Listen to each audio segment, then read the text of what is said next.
ఇదేదో పర్వతం కింద ఉందనుకుంటున్నారా? పర్వతం కాదండి ఇది. కుడుములు. కుడుములు అంటే పెద్దోళ్ళకి తెలుస్తుంది, ఇప్పుడు వాళ్ళకైతే తెలియదు ఇవి. అప్పుడు ఇవే కుడుములు అనుకుని తినేవారంట. భోజనం ఇవన్నీ ఏముండేవి అండి, రైస్ ఇవన్నీ ఉండేవి కాదు. అప్పట్లో కుడుములు అంటే పెద్దలకి చాలా ఇష్టం. కుడుములు ఇంట్లో చేశారండి. ఇదేంటంటే ఈ కుడుములు చూస్తున్నారు కదా, బాగున్నదంటే సరిపోతుంది ఏంటండి, నాకు లైక్ కొడుతూ ఉండాలి. కుడుములు ఇష్టం ఉన్న వాళ్ళు కొట్టండి, కష్టంగా ఉన్న వాళ్ళు కూడా కొట్టడానికి ట్రై చేయండి.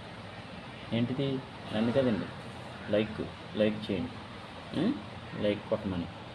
కుడుములు ఇవి బెల్లం, బియ్యం పిండి, బియ్యపు రవ్వ కింద చేసి బియ్యం, రవ్వ, కొబ్బరి ఆ మూడు మిక్స్ చేసి కలిపేసి, మిక్సింగ్ అంటే ఇంగ్లీష్ పదాలు వచ్చేస్తున్నాయండి నాకు.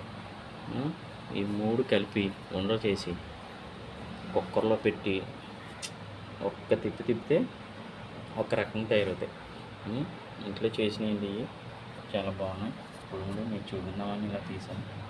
బాగున్నాయి కదండి, చాలా బాగుంది.